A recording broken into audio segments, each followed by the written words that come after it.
the William, the only William Schmidt. This is a guy.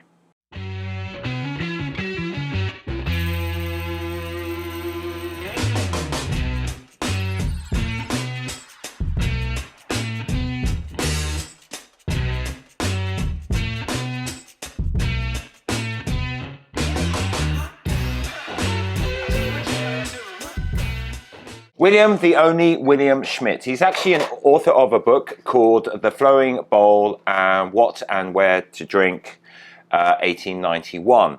Now, this guy's really rather interesting fellow. He is an immigrant, supposedly German, but he's more likely Polish or Ukrainian descent. Where he actually comes from is a little bit confusing, but either way, he ended up jumping off ship or coming into America around 1869 and ended up in Chicago.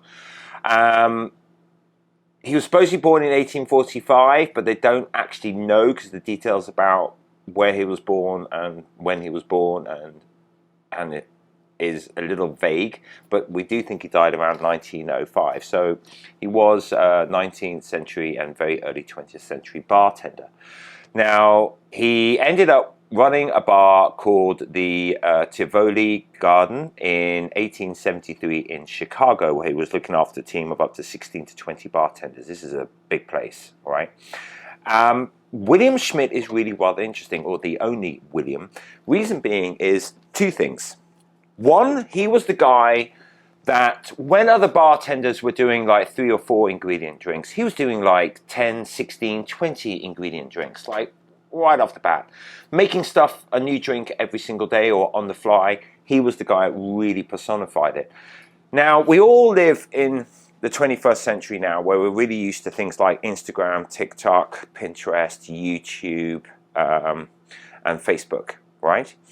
Now, in the 19th century and the early 20th century, it was the newspapers, right? So it was journalists.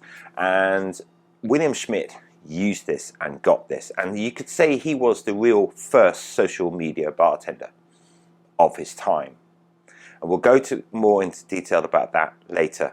But now we're going to do one of his drinks that he's really famous for. And this was when he was in Chicago and in New York and in his book. And it's also a good example of what he does when it comes to naming drinks. And this is called the Brain Duster. And in 1884, he moved to New York City and went to the Bridge Saloon.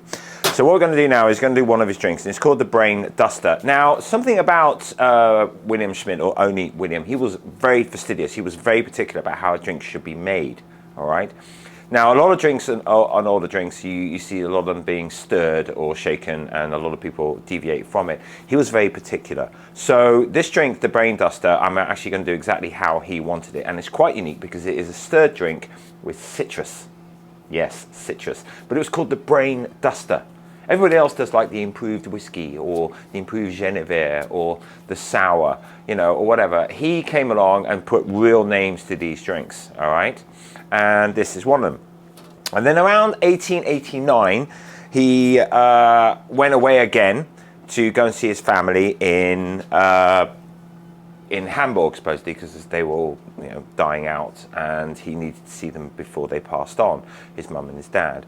And then he came back, got a business partner, and set up a bar in Broadway near Park Row, which then ended up being moving to 58 Day Street.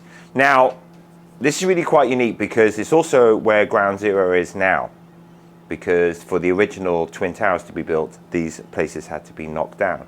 So that's sort of where he was. But before then, where he was on Broadway and also the Bridge Saloon as well, which is just where the Brooklyn Bridge is on the side of where Manhattan is, a lot of media were there. A lot of the local newspapers, national newspapers, couriers or whatever. So imagine being in the ground zero, in the #1 area where you have TikTok, Instagram, Pinterest, YouTube, Google, all of it in one place. That's where he was. So he was stupidly famous for his time.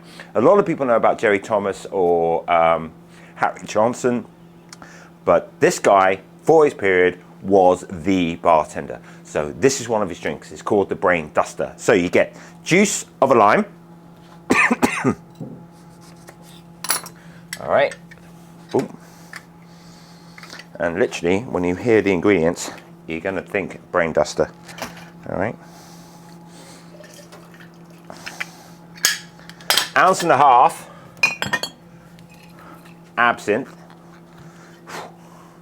Yep, you can already feel that fucking brain fuzzing, can't you? Okay.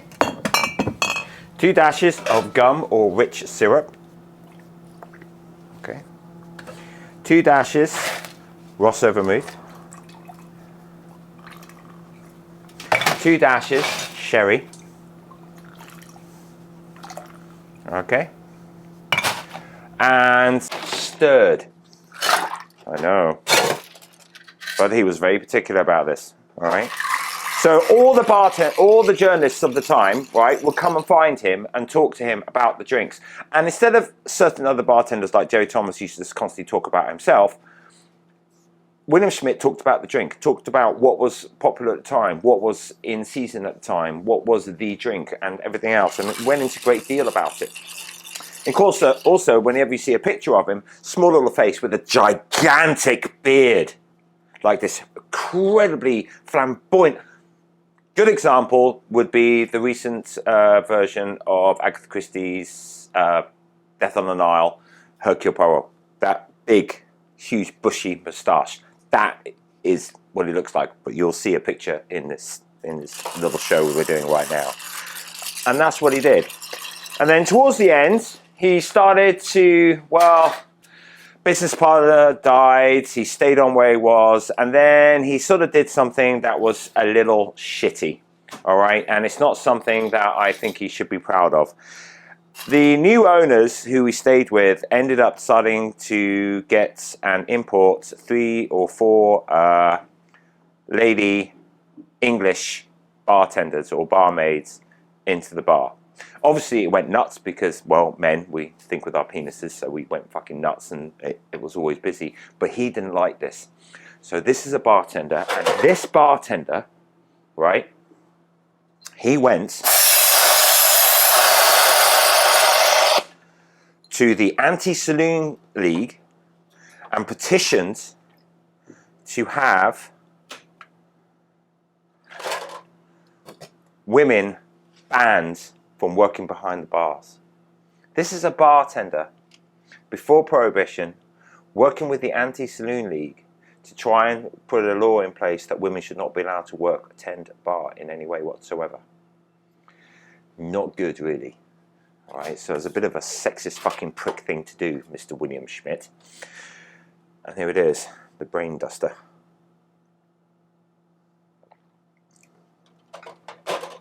Oh, baby. Yeah, I think a couple of those and you really are going to feel like your brain's being dusted.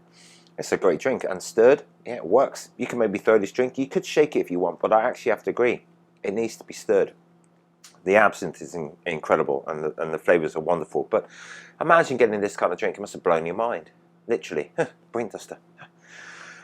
And then, towards the end, William Schmidt, he started to.